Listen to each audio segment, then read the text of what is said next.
नमस्कार दोस्तों। आज हम बात करने वाले हैं बांग्लादेश की राजधानी में आए एक बड़े भूचाल की।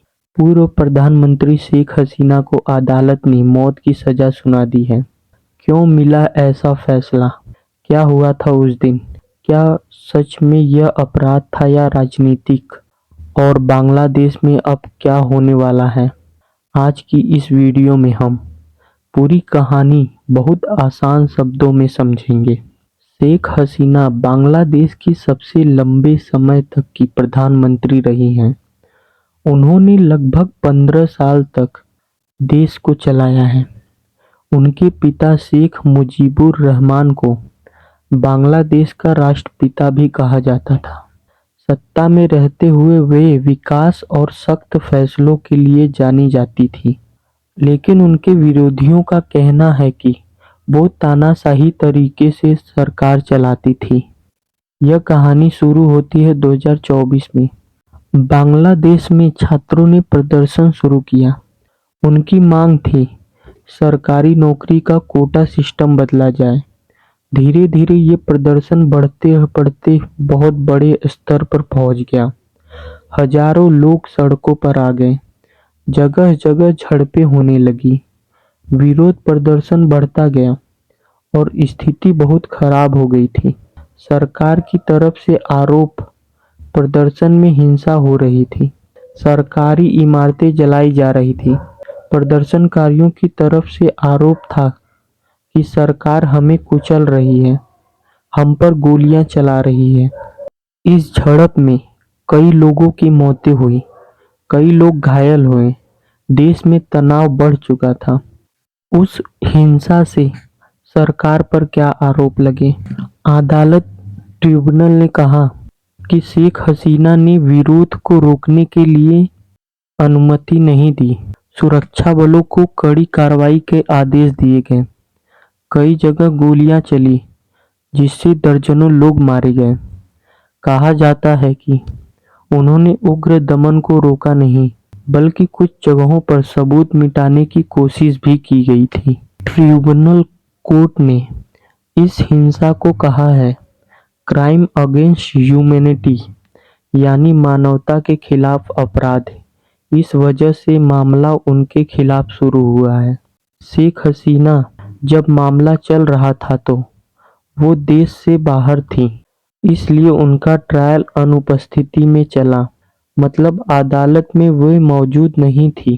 ट्रिब्यूनल कोर्ट ने शेख हसीना को 17 नवंबर 2025 को बांग्लादेश के इंटरनेशनल क्राइम ब्यूरो ने फैसला सुनाया कि शेख हसीना दोषी हैं। उनकी सजा फांसी है।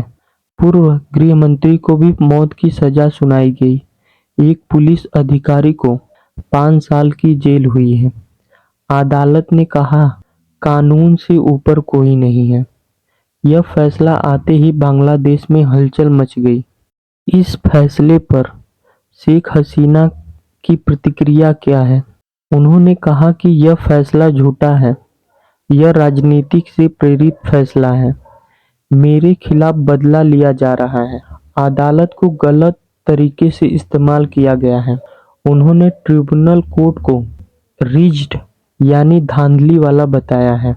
इस मामले पे बांग्लादेश की जनता का क्या प्रतिक्रिया है? देश में मिला जुला माहौल है।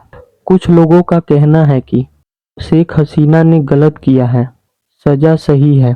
कुछ लोगों ने कहा कि यह राजनीतिक है, शेख हसीना को फंसाया जा रहा है। देश के कई हिस्सों में पुलिस की तैनाती बढ़ा दी गई है। इंटरनेट पर कुछ जगहों पर कंट्रोल किया गया है। भीड़ को रोकने के लिए बैरिकेडिंग भी लगा दी गई है। सुरक्षा की कड़ी इंतजाम की गई है बांग्लादेश में, ताकि कोई हिंसा ना हो। इस फैसले पर भारत और दुनिया भर का क्या रिएक्शन है? भारत ने कहा कि वह इस स्थिति पर नज़र बनाए रखा है और शांति चाहता है। दुनिया के कई देशों ने कहा कि फैसला विवादित हो सकता है, इसलिए प्रतिक्रिया पारदर्शी होनी चाहिए। अब सबसे बड़ा सवाल है, क्या शेख हसीना फांसी से बच सकती हैं? क्या उनके पास विकल्प है? जी हाँ, उनके पास विकल्प है। अपील वे ऊपरी अदालत में अपील कर सकती हैं। राष्ट्रपति की दया याचिका से शेख हसीना की फांसी की सजा रोकी जा सकती है। अंतर्राष्ट्रीय दबाव के कारण शेख हसीना की फांसी भी रोकी जा सकती है। राजनीतिक दबाव से भी उनकी फांसी रोकी जा सकती है। तो दोस्तों, अब आगे कुछ ही दिनों में पता चलेगा क्या उनको फांसी दी जाती है या उन्हें माफी दी जाएगी।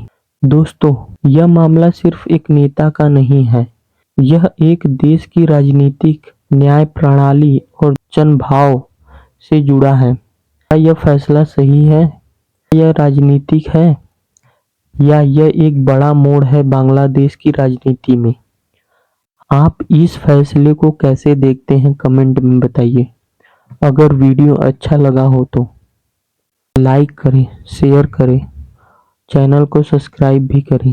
धन्यवाद दोस्तों, मिलते हैं अगले वीडियो में एक नई खबर के साथ। धन्यवाद।